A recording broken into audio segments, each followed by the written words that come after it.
अस्सलाम वालेकुम फ्रेंड्स, मैं हूं उज़ैर और आप देख रहे हैं बहारी टीवी। आज की इस वीडियो में हम बात करेंगे दुनिया के सबसे बड़े दरिया के बारे में और इसकी एक अजीबोगरीब कहानी। अगर अभी तक आपने चैनल को सब्सक्राइब नहीं किया तो चैनल को सब्सक्राइब करें और बेल आइकन पर ज़रूर क्लिक करें ताकि नई वीडियोस की नोटिफिकेशन आपको मिल सकें। दरियाए नील दुनिया का सबसे लंबा दरिया है। इसकी लंबाई तकरीबन 6,670 किलोमीटर है। ये अफ्रीका की सबसे बड़ी झील विक्टोरिया से निकलता है।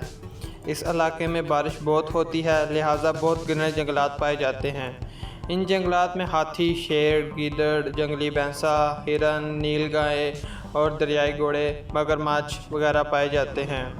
इस इलाके को नेशनल पार्क का दर्जा हासिल है। और जब ये दरिया स्वीडन में दाखिल होता है तो इसकी रफ्तार बहुत सुस्त हो जाती है क्योंकि ये एक ज़बरदस्त दलदल से गुजरता है। ये दलदल दुनिया की सबसे बड़ी दलदल है, यानी 700 किलोमीटर लंबी।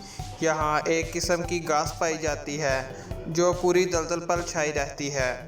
ये इतनी मजबूत और घनी है कि इस पर एक हाथी खड़ा हो जाए तो वो नीचे नहीं जाएगा और सीधा खड़ा रहेगा। दरिया का पानी घास के नीचे नीचे बहता है, पता नहीं चलता कि पानी कहाँ है। दरियाए नील के सारे मददगार दरिया हबशा के पहाड़ों से निकलकर इसमें शामिल होते हैं। ये दरिया हबशा में झील ताना से निकलते हैं और फौरी बाद आबशार की सूरत में एक नहायत गहरी खाई में गिरते हैं और खरतूम के मकाम पर दरियाए नील में जा मिलते हैं। खरतूम के बाद अतबारा के मकाम पर अतबारा नाम के एक और दरियाए नील में शामिल होता है।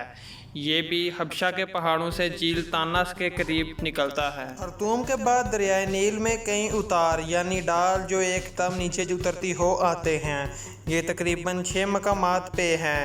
दरिया के तय में बड़ी मजबूत और नुकीली चट्टानें आती हैं। इनको दरियाए नील की रुकावटें भी कहा जाता है। इन मकामात से कश्तियाँ या मोटर बोट्स नहीं गुजर सकती। स्वीडन में मिस्र की सरहद पर दरियाए नील इंसान की बनाई हुई दुनिया की सबसे बड़ी झील यानी झील नासिर में दाखिल होता है। यहाँ असवान के मकाम पर असवान बंद बांधा गया है।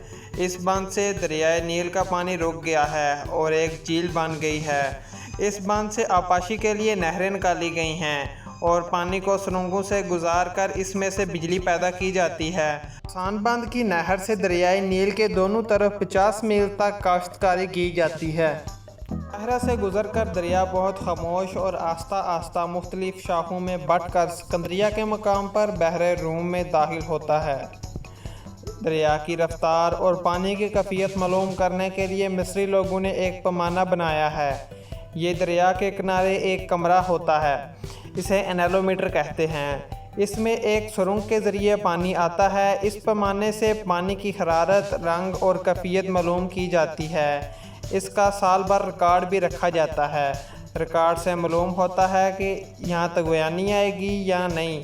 अगर आएगी तो इससे फसलों को क्या नुकसान होंगे। कदीम लोगों को इल्म ही नहीं था कि दरियाए नील कहाँ से निकलता है। हालांकि हज़ारों साल से लोग इसकी वादी में रहते बसते आए थे। तहजीबें जन्म लेती रहीं और मिटती रहीं, मगर किसी ने ये दरियाफ्त करने की कोशिश नहीं की कि ये कहाँ से निकलता है और किन किन मकामात से गुज़रता है। 17वीं सदी में कोशिश की गई कि दरिया के निकलने की जगह मालूम की जाए तो मालूम हुआ कि ये दरिया झील ताना से निकलता है, मगर इसके किनारे किनारे कोई नहीं चल सका क्योंकि ये एक ख़तरनाक पहाड़ों से गुज़रता है।